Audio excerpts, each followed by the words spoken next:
What's up, you guys? Welcome to Fightful. It's Wednesday. It's 2 p.m. I'm Sean Ross Sapp. It's time to hump.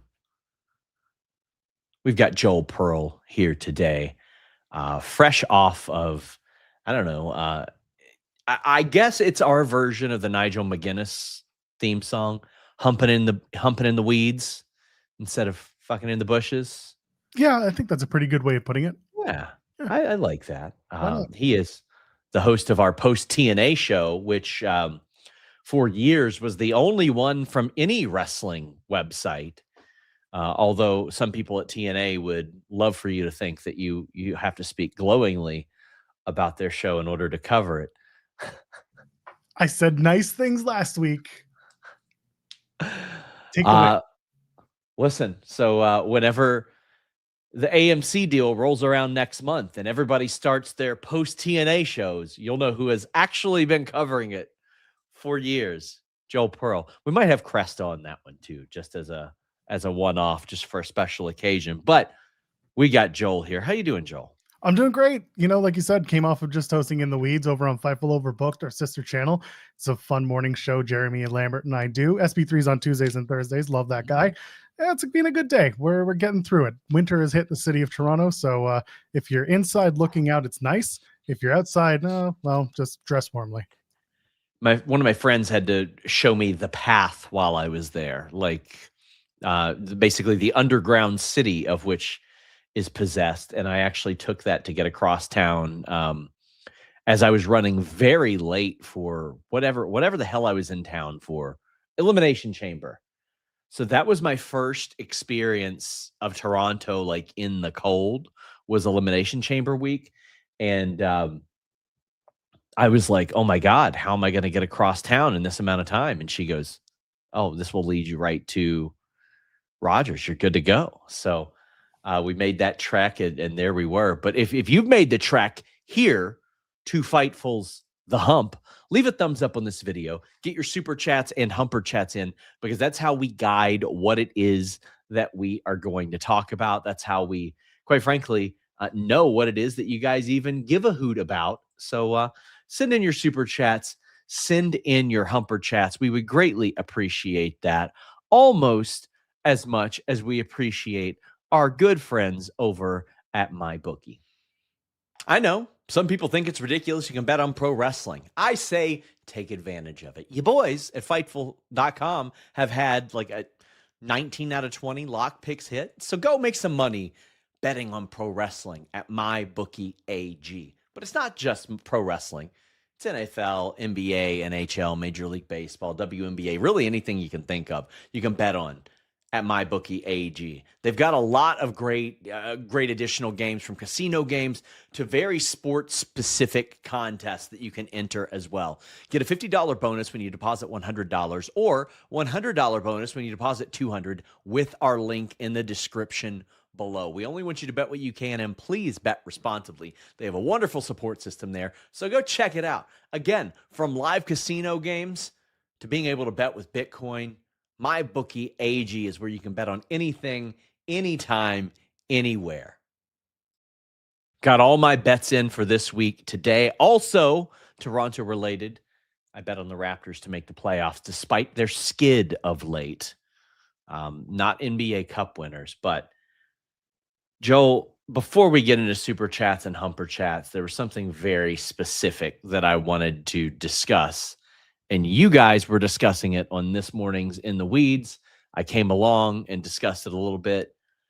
This John Cena media tour, from the Tom Rinaldi interview to the Chris Van Vliet interview, was baffling. And I find Chris Van Vliet to have some of the best researched interviews. Like when I don't know if he does it himself or if somebody else helps him, but he will bring up spots and I'm like, how on earth did he remember that one spot from a week-to-week standpoint? Because he ain't tweeting about the shows every week. He just does his interviews. It's a very smart approach.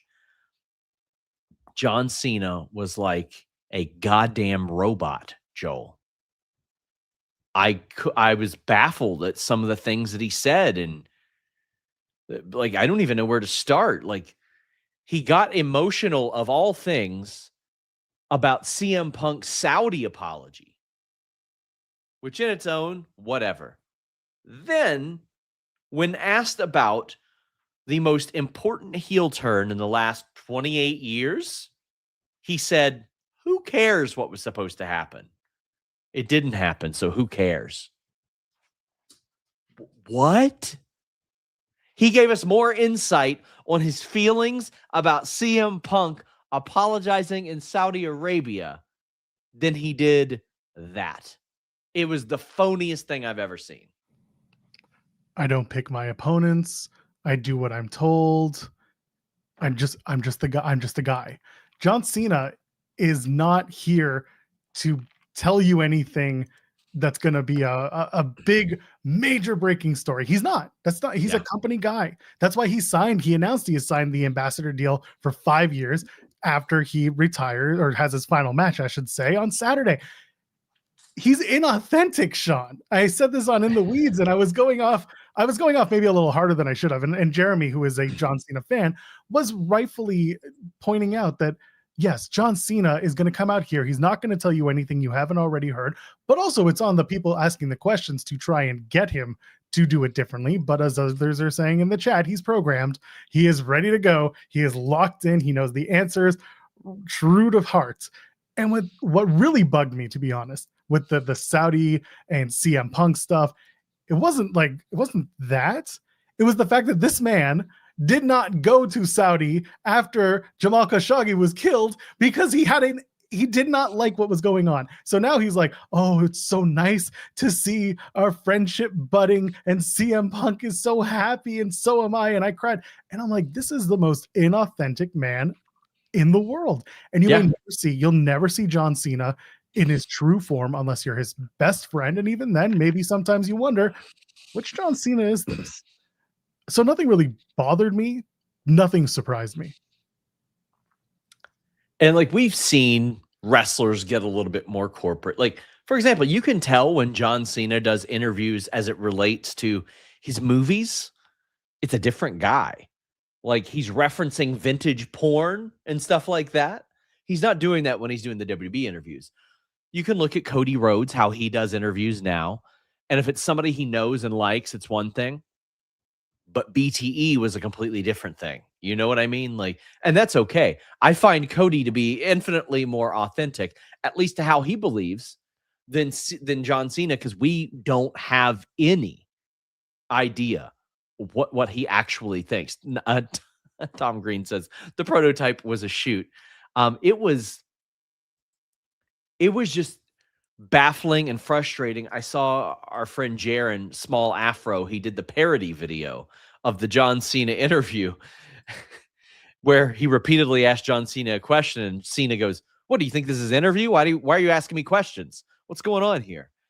Like, I was just particularly, and I shouldn't have been surprised by this because that just is what John Cena is right now. He is a company guy. But then there are things like him saying, well, I wanted to do 220 dates. Doing what?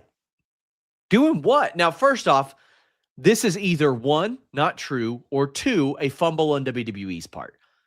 And John Cena does not have 220 dates to do unless he was working every Raw taping. And I mean taping because occasionally they'll tape 2 in one day, every SmackDown, and every PLE, and then you count an additional travel day on top of that, which some wrestlers do, and they should.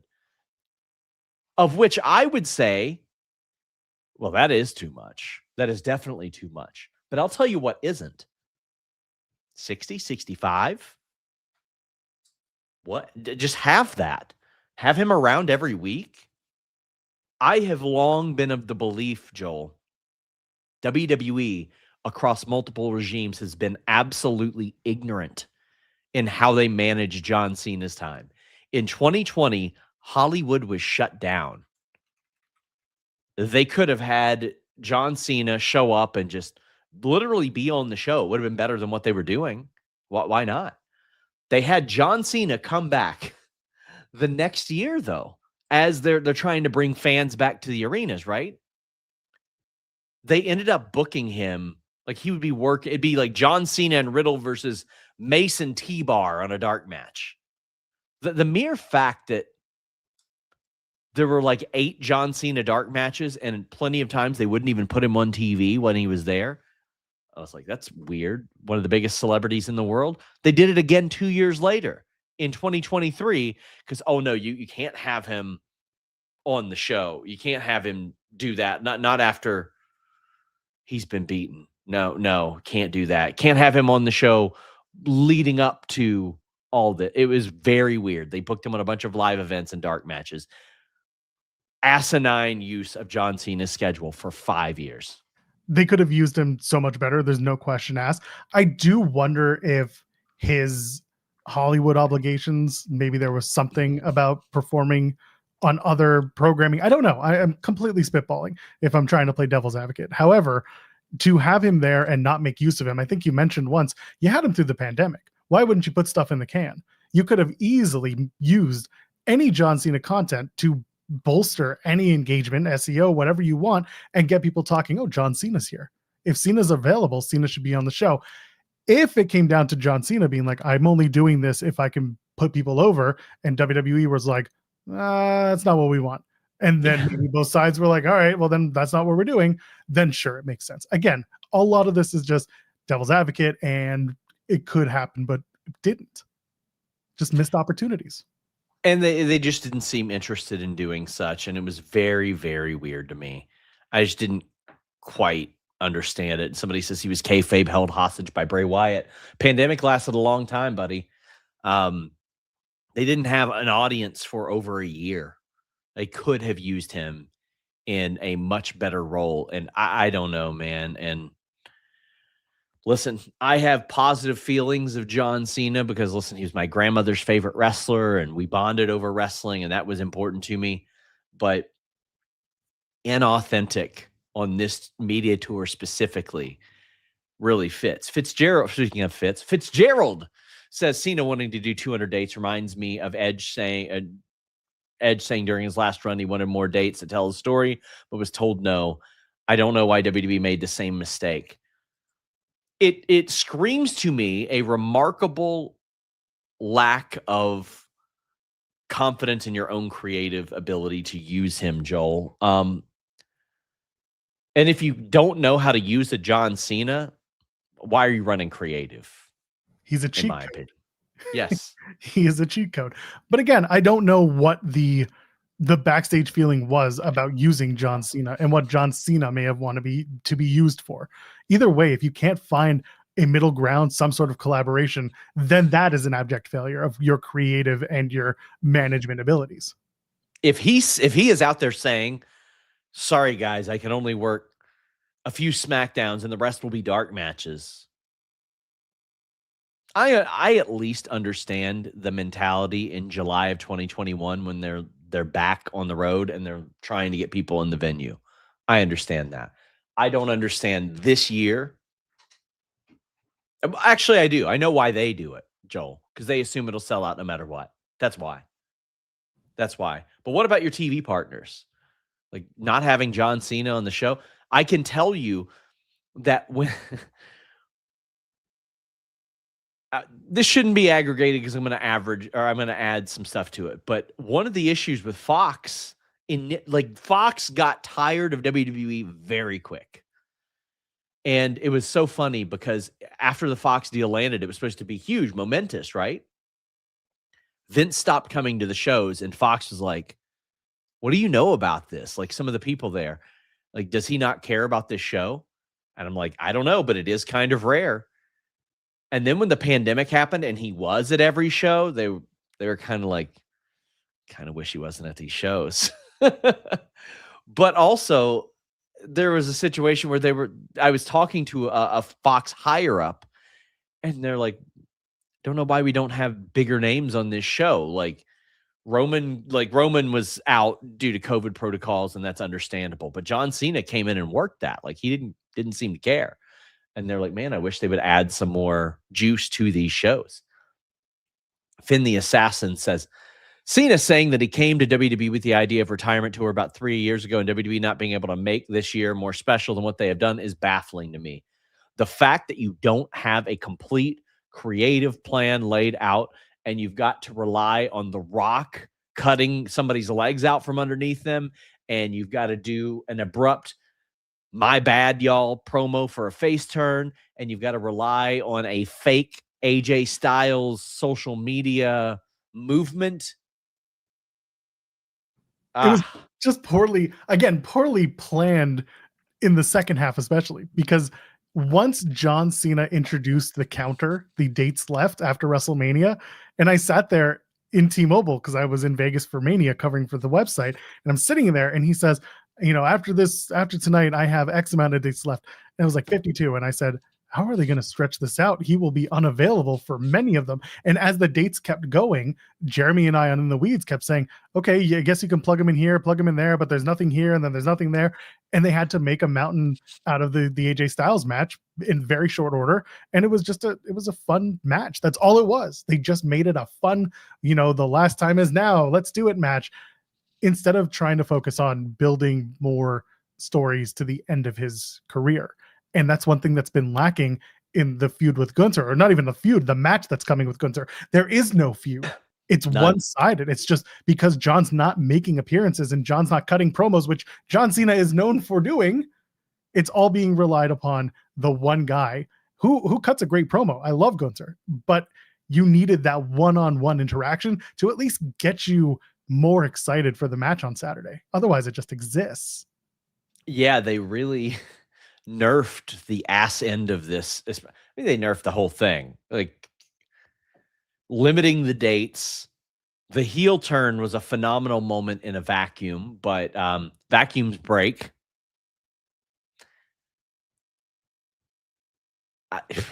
I'm just baffled that you had the notice that they had and you didn't do something better. Now, fortunately, John Cena went out there and had a couple of the best matches he's ever had in his entire life with Cody Rhodes and AJ Styles, which is very cool. I hope that he does that with Gunther as well. We've got Josh D saying, these MFs spitting, what a great past weekend of wrestling. Can't pick a Doug out. We spell Doug D-O-U-G here, Josh. He says, thought Ricochet, Dalton Castle was great. Persephone, Blake Christian, Dion Lennox. Too many Douglases. If Blake Christian would have got the Jack Harlow song, it would have been him. Just waiting on it. I can't sit on 1%, Sean. I need 100%. If Blake Christian's coming out to I'm over and over again, that's not good enough. I need the song. I need it all. That's why I asked the question it all out. Do you have a particular Douglas of the week? Somebody that's got that Doug in them this week? Someone in the chat, Grace, is mentioning don't mention Doug. There was someone who came into our chat on Mondays in the Weeds. His name was Doug, and he got upset because we weren't talking about wrestling fast enough. Maybe this was actually a couple weeks ago. Either way, we didn't talk about wrestling fast enough, so we kind of went in on Doug. Poor Doug. But now he's the subject of our ad reads. So congratulations to Doug. There we go. Yeah. Who the Doug of the week? Oh man. I don't have one. You gotta have to come back to me on that one. Because I'm gonna give it to Red Velvet. She rose to the occasion in that great match against Mercedes. So I'm giving her Douglas of the week. Josh D also says, take care of each other out there. Check in on each other. That sounds like the end of a Jerry Springer episode, which I greatly appreciate. Get your pet spader. Sorry, that's the wrong show. The M&M Humper chat. Listen, I'm not going to read the context of it because it's kind of rude to the person, but definitely is not happy with Matt Hardy and his criticism of Dax, because Dax was speaking about the objectivity of 5-star matches, which I'm sure what happened was Matt Hardy spoke about how TNA should be focused more on story than 5-star matches, which they almost never have those, by the way. 5-star matches, that is. And based on the stories I've seen, I don't know that I do want them to focus more on the stories. It's rough out here. Don't rub it in. I would imagine that Dax probably saw some discourse around that and subconsciously just responded to the discourse, not even knowing that it was a Matt Hardy thing, but Matt Hardy thought it was aimed. I mean, Dax has never been the type of guy that will like needs to subtweet somebody. Like I can tell you, if there's something that I tweet that Dax takes offense to, he will come to me directly. Like, period. Like and I appreciate that. That's what I like. I hope they hash this out. I like Matt. Matt was the first person to ever treat me like a human being in the wrestling industry from a talent standpoint. And Dax has always been great as well.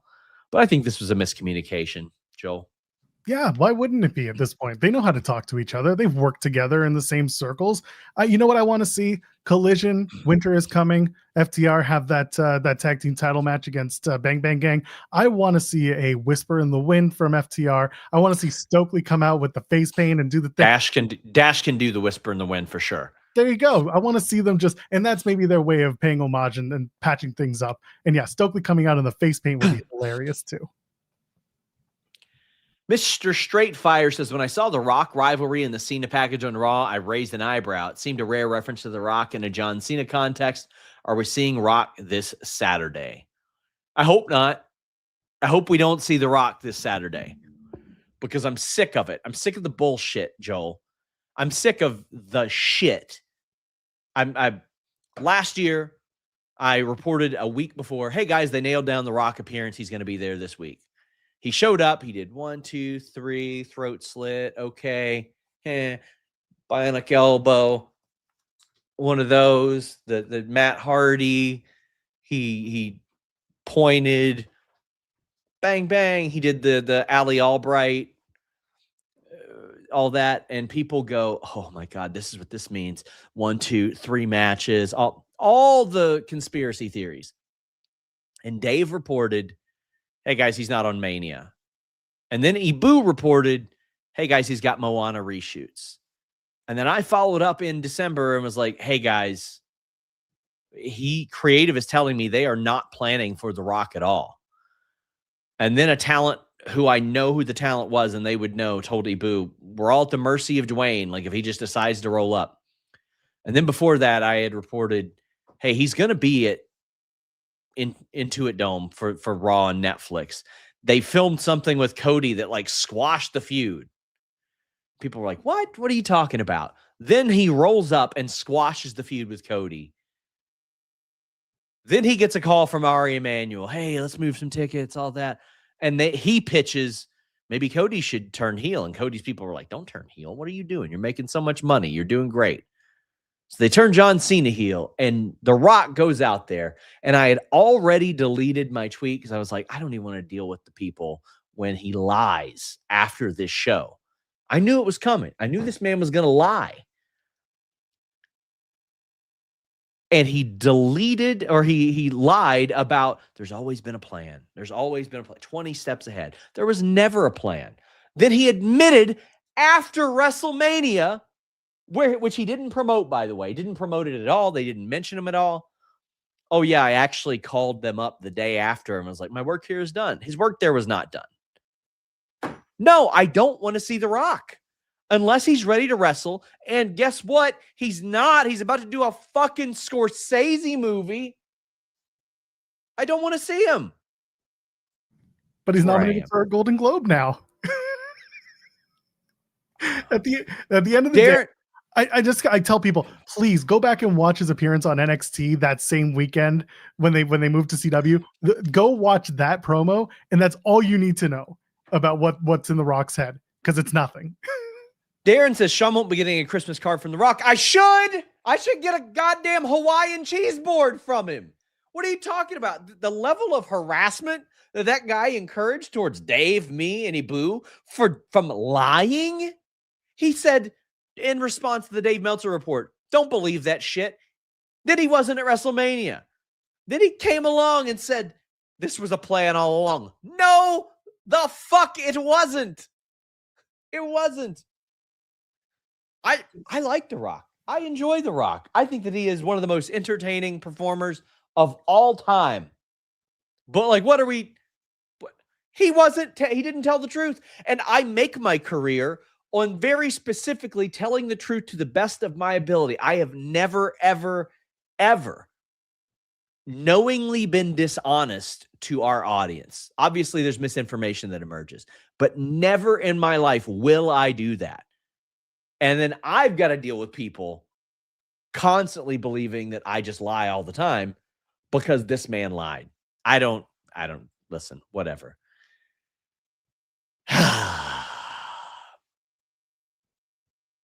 Here's our sponsors. Here's our sponsors from Nord.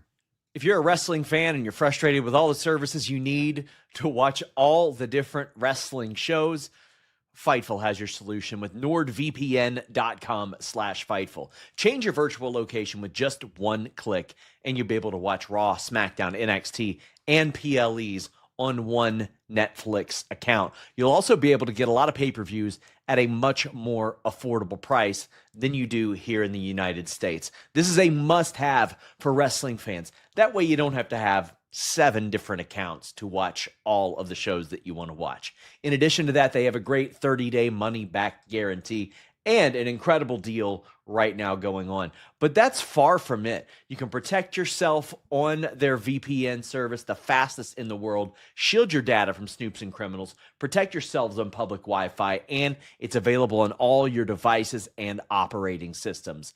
NordVPN.com/Fightful. NordVPN.com/Fightful sponsoring the Fightful Award, presenting the Fightful Awards.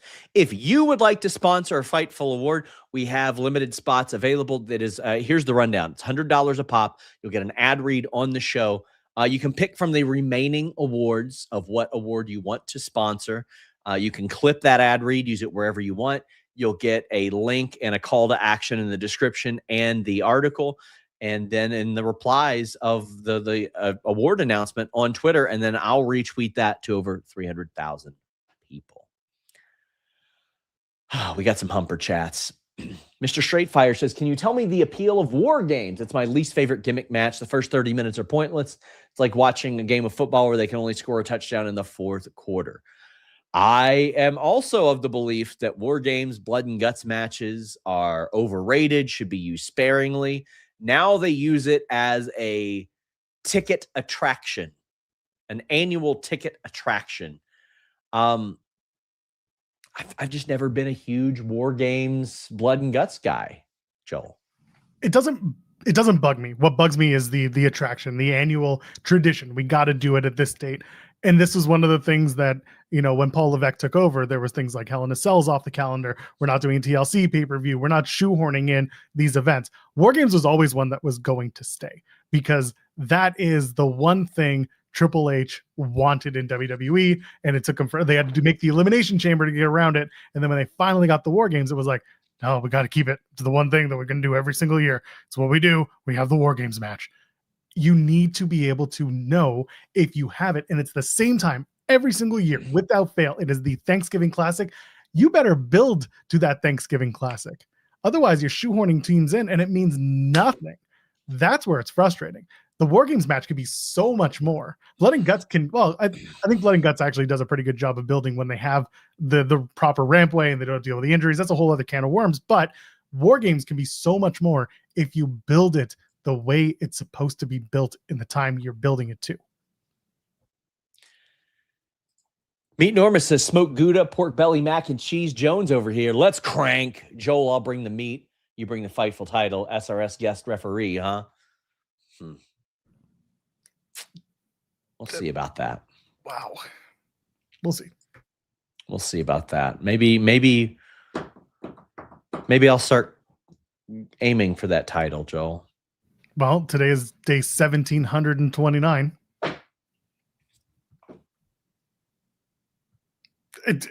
March 17, 2021. That's when it happened. Josh Morgan always sends a very nice super chat. Thank you. We are, again, very publicly funded outside of sponsors and direct to consumer. We do not make a lot on clicks, so thank you very much. Has WWE quietly made the women's tag division the best division? Yes, because they have allocated all of their resources towards it, and it leaves poor Stephanie Vaquer with Nikki Bella. And Nikki Bella out there being like, with that little smirk on her face, bam, I'm taking this shirt off to reveal a black shirt, so therefore I am a heel.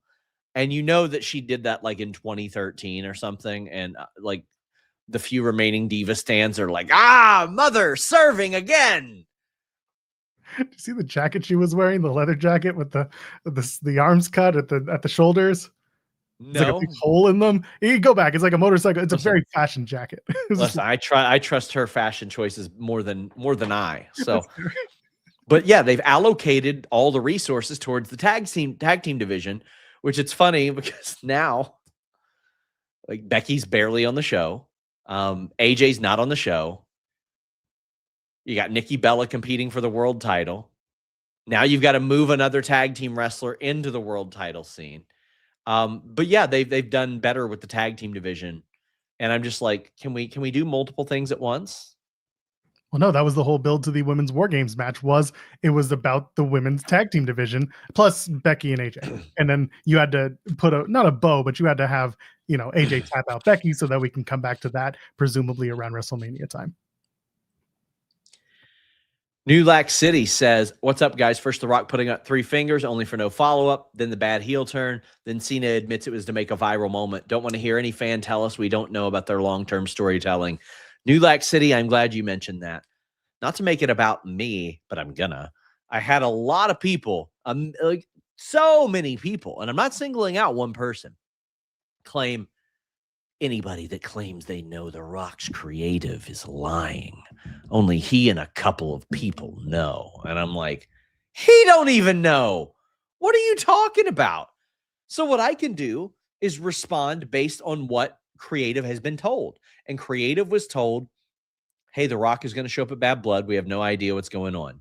Creative was told, him holding up those fingers, as far as we know, don't mean shit. Creative was told he'll be at Raw on Netflix. Creative was told he'll be at Elimination Chamber. Creative was told he wouldn't be at WrestleMania.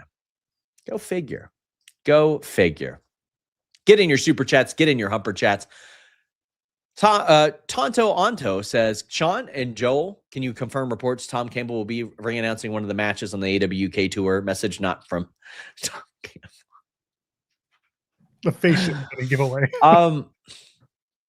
I heard that Tom Campbell, I mean, it depends. If you see El Clone booked, that's actually Tom Campbell. I don't know if a lot of people know that, but that's Tom Campbell. Is that why they put him in the full bodysuit? Yes, now? that's why he was in the bodysuit. They wanted to hide it. They were trying to, switch people up to confuse us. It's Tom Campbell, guys. I get it. I've heard that Tom Campbell might also be the masked gentleman running around Raw. He was also the really large gentleman holding the Mercedes title belt that everybody was memeing. That's right. Like everybody asked, who is that? Who is that? It's Tom Campbell. Hawaiian cheese boards are for Globe voters only. What is a Hawaiian cheese? Please, somebody.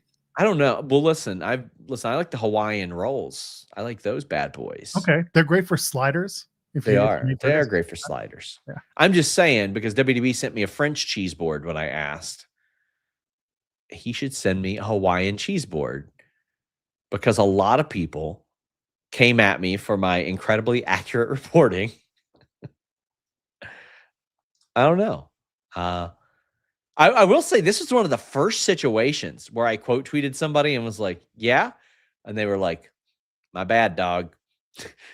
Like there were a few people walking it back then. They were like, listen, this was the one we gave. And I understand like giving the Triple H regime the benefit of the doubt because it's anything but Vince, and they did all right for a while. But Fitzgerald says, did you see RJ City doing his Triple H parody from Unreal? I've been in tears laughing all week. More of this. It's harmless. It's friendly. Like it doesn't hurt anybody. Why not? Why not? I actually didn't see hardly anybody getting super butthurt about it either, which I was shocked about. It's silly, harmless fun. I love RJ City. People know that I'm in Toronto, and RJ was a staple of Toronto indie wrestling. And he and I sat down shortly after he started with AEW. He and I sat down, and he talked into the camera for 15 minutes while I sat there like an idiot. But either way, RJ is, as said in the chat, a Canadian national treasure. And this AEW will be missed, but that episode was fantastic. And speaking of, Kurt says, I can't be here live. Sorry, I only can assume you're covering all aspects of the cancellation of AEW. with heavyweights like James Van and Jeremy Lambeau joining SRS and the Pearl Man to discuss the biggest mistake Tony Khan has ever made. First time the hump goes to 2 hours. I wonder if we ever have, because we used to go 90 minutes every week. But first off, Kurt, thank you for sending this, especially because the conversion rate is very favorable to us. But AEW was such a great utilization of RJ City. And I know that for a long time, people just thought that's what RJ did there. Like I know RJ a little bit. We've been teammates on like Quizzlemania. Obviously, he ain't telling me anything. I didn't know he got hired by AEW to begin with. I just happened to like see him at shows, and I'm like, "What are you doing here?" And he's like, "Yeah, I go here now." All right, cool.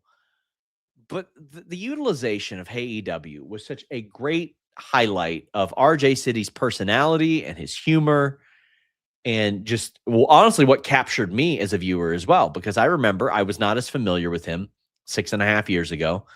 And I said, guys, I'll be in Toronto SummerSlam weekend. Who should I interview? And a bunch of people said RJ City. And he was like, yeah, let's do it in studio. And he brought another guest too. Like he got me another interview. And we put up his tweets about rim jobs on our green screen. We were so proud of that. And I'll never forget. I was like, I just want your thoughts. And he goes, what are my thoughts? My thoughts are right here. Of course, these are my thoughts. I was like, okay, I like this guy. And then I can't share the name yet, but one day I will. When their career is over, I'll share the name. But a wrestler hit me up that you would never expect to watch Fightful interviews. You would never expect to watch indie stuff. And he was like, this dude is funny as hell. I'll put it in the private chat. And then I was like, oh, yeah, do you see this tweet? And he goes, I'm even more of a fan of him now. But just what a great use of that guy. And along the way, he helped write one of the greatest storylines in AEW history. I need to point out, I know for people who are upset that the show is gone, he said it himself, RJ, that he's interviewed everyone. They're at the dregs, they're at the bottom. The only quote unquote big names that never really got featured were Kenny Omega and Mercedes Moné. And I think that one of the coolest things about AEW was that he took that format, he turned it on its head. He wasn't just asking, he was asking the weirdest questions to get a rise or a reaction out of his talent that he was using. And they were putting them in a different spotlight, which is something I like to do in interviews. And I'm glad he does it because he's also inside. Doing that with Mercedes doesn't work because she's already all different facets presented at all different times. You can get that from her anytime. Kenny is, I feel like if you try to turn Kenny on his head, you just get weirder. And I don't know if you can really capture that in AEW. But he got as far as he did because he's so stupidly talented and entertaining. And I think people will go back and rewatch the episodes, but you don't need to don't be upset. You know, what's the saying? Don't be sad it's over, be glad that it's happening or it's happened. That's it. And if they want to, in 4 years or so, they can bring it back. Like when there's a fresh group. Yeah. Where is Jada Parker? Why has she been off TV for weeks? Why has she never held a title with AEW and the amount of belts that were floating around? It used to be back when people would just disappear like this, you would just assume, oh, well, they're going up to the main roster. But that's just not the case anymore. Sometimes they're just getting freshened up. I have not heard. I've been asking why she wasn't on TV. She was on like live events a few weeks ago. So I don't think there's an injury, but I'll continue to ask. I think she's been at the PC. Seems like they're dragging Io versus Asuka to Mania. Well, to me, I think that if you do that match, you got to include Kyrie too, because I think by then Kyrie will have cultivated enough of a groundswell as well, Joel. Yeah, I can see it going to Mania. Kyrie is the perfect extra in this, but then you kind of run the risk of Kyrie being the underdog that everyone wants to see. And I don't know if that's the story WWE wants to tell because she has been abused by Asuka and she continues to be Asuka's lapdog for lack of a better term. So Io gets lost in the mix like that, even though she is a phenomenal performer. Asuka is Asuka. Kyrie, it just becomes the entertaining third. And that's kind of, that's a delicate line to balance. How do you feel that the way that wrestling is filmed can be more creatively improved? I want to see A24 style wrestling programming. Well, you should have watched Lucha Underground, first off. That was heavily influenced by, just the general cinematic nature of movies, TV, all that. I've loved the Natty Maxine stuff, of which I'll have some more details on maybe today. We'll see. And who filmed that, how they filmed it. There was a company, I say was as if I don't know. I think they're on hiatus right now, but you can go look them up, called Riptide Wrestling.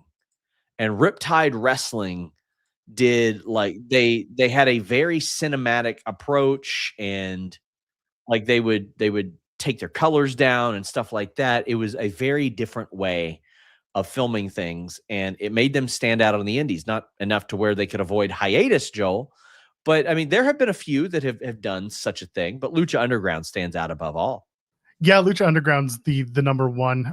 When Impact was trying to do something different, they found their niches, whether that was Dark Realm or if they were doing Wrestle House. It was just trying to take a different presentation and bring it out of the traditional arena setting with the ring. And wrestling can be told in so many different ways, and I get that. TV wrestling has continuously been the same for a long time. And part of that is because the production teams that are involved are the same people year in, year out. And that's not bagging on anyone. That's just kind of the reality of it. There are some people who are resistant to change.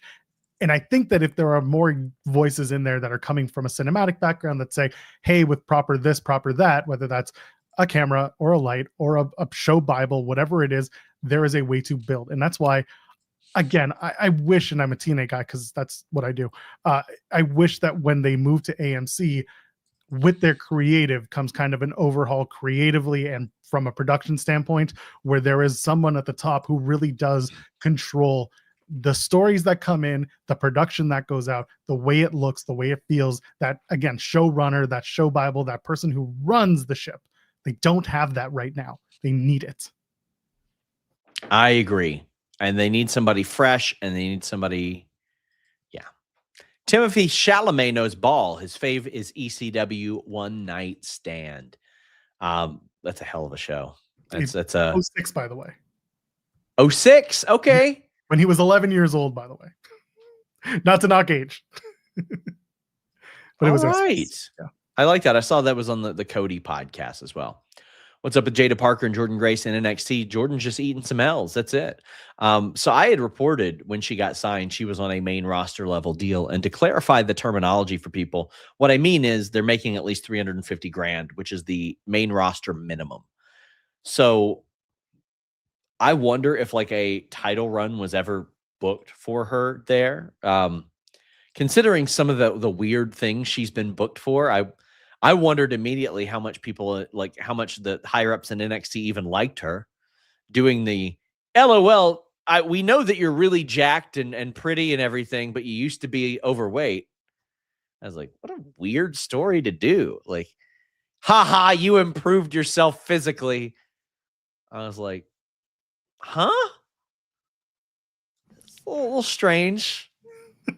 I don't know what their plan is with her. I don't know what it is or what it has been, but it's lacking. And unfortunately, with everyone who's crossed over, it's been at a bit of a loss. Joe Hendry was in the Iron Survivor Challenge, but I mentioned this on In the Weeds. His stock has been kind of falling because they brought him in based on one bit and one bit only, and they have not given him a chance to improve or character develop. This was something that I talked about when he was in TNA. I said, fans love him. I see them react to him. I see them love the entrance. He does well in the ring. He gets over, but it's the same presentation every single time. Now they're moving to a week by week presentation, not a taping on the weekend presentation. People are seeing the same thing, and they're going to get turned off. And I thought he was very smart to have signed that WWE deal as soon as he could. Yes, smart move for the money. I knew when the deal was coming up. It would have been like the early part of 2026. And I'm like, can he stretch that out that long? And WWE's like, oh, we don't care. We'll buy you out. All right. Dave Koss says, fellas, just got here. So sorry if you covered, watched every Cena interview, a lot in there. The heavily aggregated stuff isn't the key for me. You get so much more from watching each one. He's one of the most unique, strange, cool, introspective dudes I've seen. Do you agree? No, I do not, Dave Cost, and I love you, buddy, but I don't. I think that he talks in circles. Joel, ask me any question. Sean, how are you feeling about the end of the Cincinnati Bengals season? Well, how I'm feeling is a personal point of reflection and opinion. How they're doing is in the eye of the beholder. They are 4-9, and that is guaranteed to be a losing season. But there are a lot of victories that you can take away from that, of which I will not name. But there are many opinions to be had. There are many things to be done in the off season, and as you know, the off season is going to do what the off season does, and all you can do is control the present. Can't worry about the future, even though the future is the off season, and the off season will do what the off season does. You can just live in the moment. And at the moment, it's not even Sunday, so I can't talk about an actual football game in general. That's what we hear from John Cena in these. Hold on, for the Redditors, if you go to the subreddit, I'm 14 and this is deep, that is a John Cena ass subreddit. I'll put it like that. There we go. I was so excited for the Cena Chris Van Vliet interview because of how deep Chris goes into things. But I don't think that talking in circles makes him introspective or anything like that. I find John Cena to be a very smart man. He's a brilliant dude because he knows how to avoid almost everything. And he at least hasn't quite learned how to respond to Vince McMahon. That one. I would just say, I'd rather not speak about that until I get all the facts. It's what he should say. But I don't agree. After this week, I was hoping for some answers. Now, I want to be clear. He doesn't owe me or Chris Van Vliet or Joe Rogan or Tom Rinaldi answers. He can answer what the hell he wants. It's an interview, not a waterboarding session, I don't know. I just found these interviews to be completely uninspired. Rafael Garcia says, do you think with Cena retiring that the 2023 OVW class goes into the Hall of Fame with Stephanie next year, or would they wait till Randy retires if they did that? Well, I think that if you do that, that's how Shelton gets in. And I think you've got to have Shelton there. Shelton was an important part of that class, Joel. So I don't think anytime soon, but I do think years down the line when they need that'd be a great thing to do. And it won't be the OVW class. They'll just call it the class of 2002, the WWE class of 2002. I love that they're adding individual matches. I think that's a very smart thing to do. It's a great way to get people back up on the stage. And it's something that UFC's been doing for a long time that gets people like Stephan Bonner in the Hall of Fame where he otherwise wouldn't be, despite his great contributions to the sport. Yeah, the matches going in, that was one thing that was kind of new, and it's not unique, but it's something unique for WWE to start doing. Inducting an entire class of wrestlers who just happen to train at the same time, I think that's a weird one because there are no others at that. There are no other classes that we can look to and say, oh, well, if we're going to induct this crew, then we're going to do this crew, but there is no other crew. So I just think individually you'll get that group of wrestlers from OVW in over time, not as a collective. Is there any chance that now the WWE library is leaving Peacock, that more of the older Raw and SmackDowns can go on Netflix? Seems like they abandoned it. I wouldn't expect SmackDown on Netflix unless Netflix agrees to pay more for that, or if Netflix straight up says, give us the library and we'll extend the deal type of thing. Like I could see that being something that Netflix in about 4 or 5 years, whenever the renewal period is up for the option, that they say, well, give us the library and we'll pick this up. And WWE will be like, yeah, sure. We had reported on FightfulSelect.com, please subscribe, that it's slowly going to get rolled out on YouTube. And then I think it was Shapiro said, yeah, we're working on a non-exclusive deal, which screams to me advanced Google monetization or something else, but the ability to roll it out on YouTube as well. What do you think, Joel? The library it's value added to WWE. The live events, that's the core. That is the money. I'm sure if you could see the numbers of viewership for a live event versus next day or next week viewers, you'll see a steep drop off. Now take that and look at the Raws from 99, 2000, 2001, whatever time it would be. Those are negligible next to a live event. So for that, I don't really put much stock into where the library goes. It's nice to have it somewhere. That's why the WWE Network was fantastic, but it's not something that I see as like a huge reason for WWE to go shop it around. John says, have you heard any word on WWE as to whether they expect Trump and any other political figures at Saturday night's main event? I wouldn't hate it now because Jesse Ventura is going to be on commentary, according to WrestleVotes. So that would be funny. Shout out WrestleVotes, who did the WrestleVotes live show on Monday, Fightful Select, and WrestleVotes Radio on Thursday. It's not listed on any Trump like itineraries or schedules. And quite frankly, usually they have to plan for something like this. They have to plan to redirect traffic and do a lot of stuff like that. Quite frankly, pardon my French, but when I asked last week, a person in WWE said, I don't think so. Or they said, I would be surprised, but who the fuck knows, was their exact reply. You know anything about Rhea WrestleMania plans? Sorry to waste your super chat. If we hear anything about WrestleMania plans, it will be up on Fightful Select immediately. That is an easy way to save your super chat right there. It's hard to imagine she's not involved in something important, but got to have a little break from the main event title scene, I think.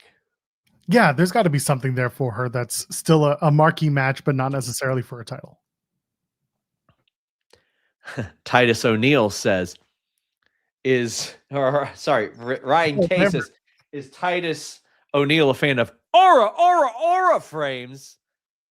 He should be, because we've got a great deal right now on Aura frames. I got one of these, this one exactly, for my mom for Christmas. I wanted to be able to share some special moments with her from our family, and I wanted to be able to do it remotely because we live quite a bit away. It's the perfect gift for all occasions, but especially Christmas. You get Aura frames and their wonderful carver mat. You get unlimited free photos and video. Just download the app, connect to Wi-Fi, and you can keep adding them from anywhere, anytime. February, Hawaii, while you're getting your cheese plate, you're good. You can just keep adding. You can also add a message before it even arrives, and it comes straight from your phone all year long.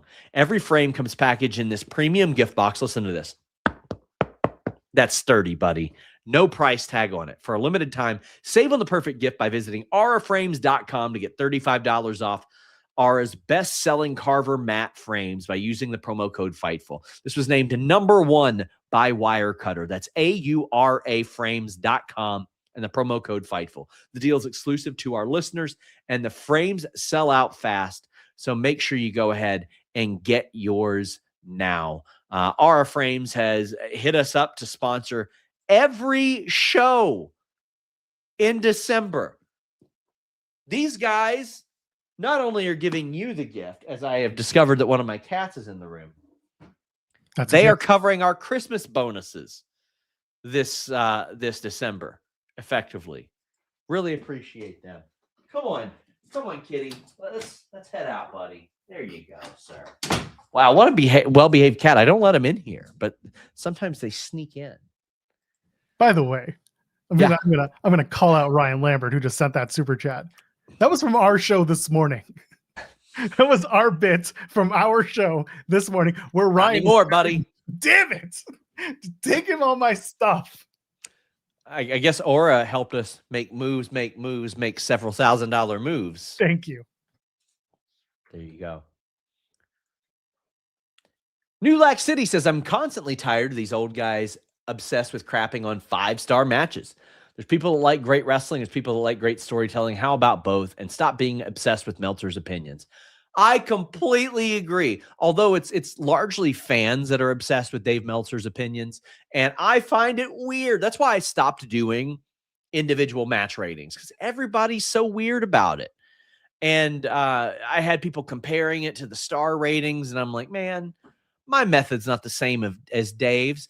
Fightful Select plug, starting in January, I'm going to be doing SRS 10, which is a watch along with the video on screen of matches I have personally rated 10 out of 10.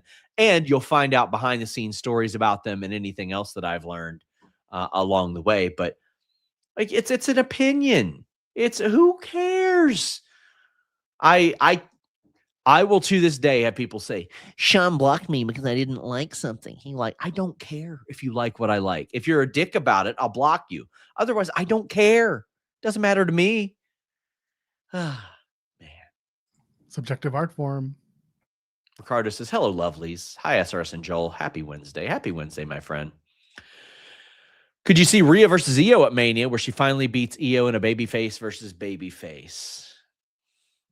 Seems more like a backlash match to me. You know what I mean? Or a elimination chamber or something like that, as opposed to them doing that at Mania, unless they have like a big split that leads to it. Then I could see it happening at Mania. Like maybe one of them eliminates the other one from the Rumble. So yeah, Dave, I could see that now that I worked myself into that. As long as Rhea gets the match without trying to be a child who complains to get it. Yeah. That's all. Continental title BS has me thinking, how would you arrange belts if you ran a promotion? Oh, Joel, I'm excited. I'm excited for this. I actually like the 1A and 1B championship if you have two shows. I like that.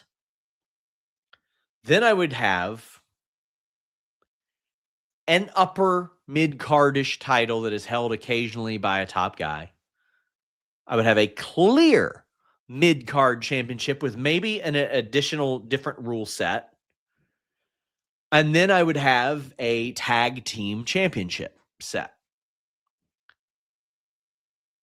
And then nothing else. Nothing else.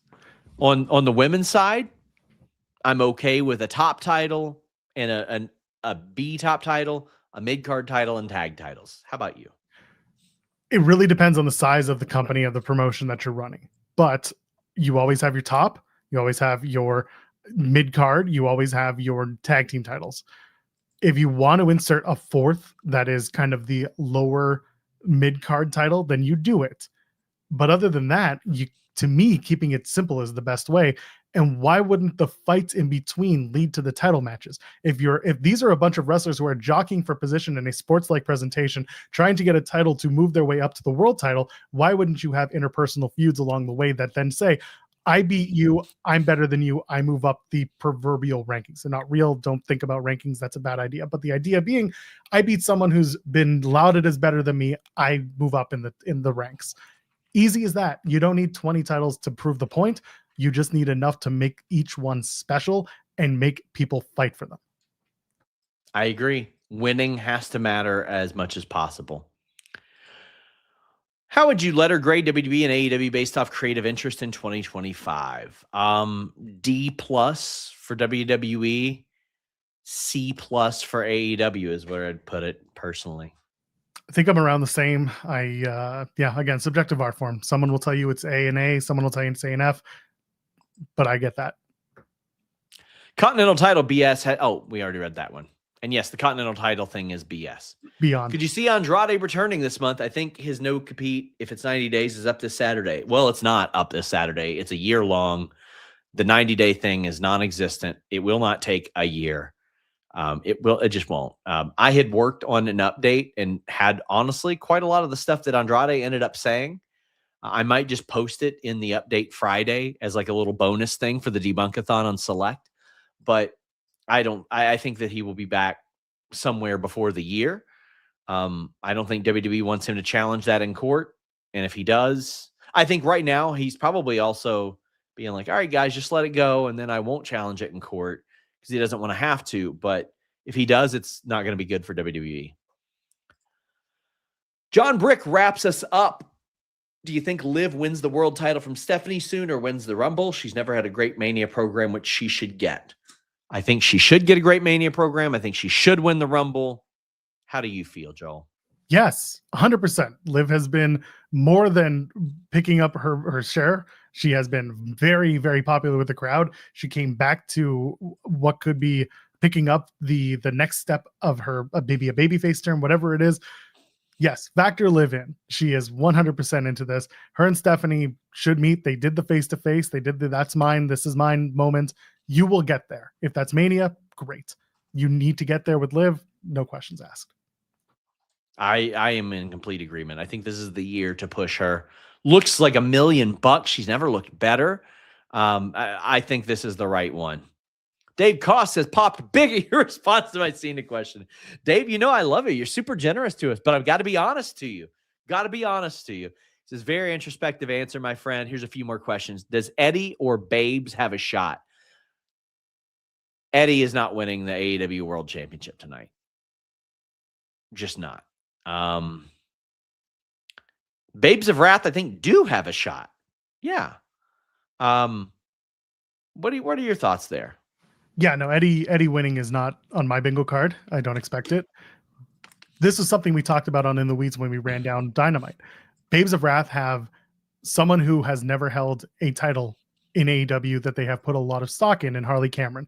You've got a former TBS champion in Willows. So there is a reason to do it. And it's a great first accomplishment for Harley, who they love and has clearly been putting the work in. On the other hand, Toni Storm is Toni Storm, and she is your 1A. And if you want to effectively set up those titles for immediate success, you put it on Toni and Mina and you let them ride. Both options are very good. They did not screw the finish, in my opinion. I understand that you could have asked Sisters of Sin to at least set up a tag team that exists, but no, these four women collectively, it works for who could be the first champions for the tag team division in AEW. Also, is Darby really hurt? He was. I don't know how seriously he's hurt, but he was hospitalized and released before they ran that angle last week. Did Bianca have surgery or some other remedy? She said it's getting fixed, although there were people that watched the stream and claimed that she said it was surgery. Still, finger surgery is not like a months long thing. It's, 6 to 10 weeks usually, but what an unfortunate situation there. And it's funny because I was going to change the title of this stream, but Finn the Assassin wraps us up and says, just to get us a chat for the title of the stream, what do you think is the timetable for Netflix on the WBD purchase? Right now, maybe 2027. This thing ain't going anywhere. This story will be ongoing, especially as Paramount gets their way into it. The administration's going to be a part of this whole thing.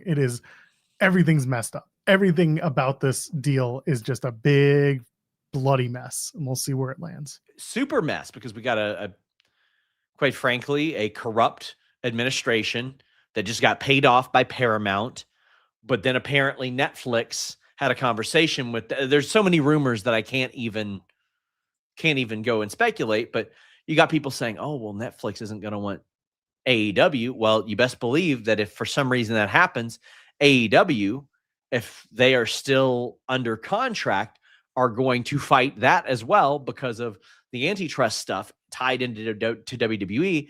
Then there's the element, oh, well, HBO and TNT, TBS might be separate. There are too many moving parts right now to really have any idea of what's going on. And by the time that all that goes down, like, say conservatively, it takes till 2027. Well, why wouldn't Netflix just ride out that year-long deal and say, thanks for coming, we're declining your fourth year, which is a completely reasonable thing no matter what. And then AEW can then go to Paramount or Amazon Prime or something like that. There is this weird perception that there are no options for AEW. Guys, TNA just got on AMC. AMC. Any wrestling company would have loved to have had a 9 to 11 Thursday slot on AMC. Any of them would have. It would have been great news for any wrestling company to have that. If AMC came along and said, we would love to have AEW Rampage on 9 to 11, and the money was anywhere resembling decent, AEW would have said, yeah. So there are options, but and somebody says TKO has a deal for Paramount with the UFC. Who cares? TKO also, all due respect to you, 86 AM, had a deal for UFC with ESPN. Guess who else had a deal with ESPN? The PFL, the UFC's top competitor. The money's there. The money will be there, and it will be paid. And then people, the Ellisons that own Paramount, will cancel anyone that they don't like. So AEW is at risk. Anybody is at risk then. Yeah. What? Based on what? Come on. I really, really, really, I say this with respect to chat, to wrestling fans, to everyone. This deal is not about pro wrestling. This deal is about the American media landscape. And that is a much bigger conversation that is not at all involving the minuscule 2 to 4 hours a week that a wrestling company gets. Joel, tell the people where they can find you. I sincerely think that you all do the best morning show in pro wrestling. No disrespect to Bust It Open, but I think that you all do an incredible job. Well, thank you. You can catch me in the weeds. We're Monday through Friday, 10 a.m. Eastern, over on Fightful Overbooked. That's our sister channel. I'm here on Thursdays doing the TNA post show. Sometimes TNA is good. Sometimes it's not. Sometimes we crash out, and sometimes we just have a little fun. By the way, ITW fans, Friday, I'm working on getting someone who was at Lodestone, Bailey's training camp. We're going to hopefully be talking to someone. John Cena! You bet. Actually, we're trying for John Cena week, so maybe we'll get it. Anyway, no, we're hoping for someone. Won't give it away yet, but the plan is for Friday. And yes, you can find me everywhere. Just to look for my name. That's all. I did reach out to John Cena recently. I guarantee I don't hear back. But guys, thank you all so much. You know what? Let me make sure that I got all the super chats and the humper chats. I got all the super chats done. Let me make sure on the humper chats. I am back tonight with AEW Dynamite, and I wanted to plug a little something for Fightful Select. For the first time ever, I'm going to put a special document in our Discord for subscribers, and they can contribute to our show notes for the program. Because listen, you boys got ADHD, and I keep notes, but there are certain things that I know I look back when I rewatch, and I'm like, I should have covered that. And I want our audience to have specific feedback on that. So if maybe you won't be around for the show, can't send a super chat or humper chat, you can subscribe to Fightful Select, get all our great features, and contribute in that way. We are on podcast platforms everywhere. Until next time, we are out.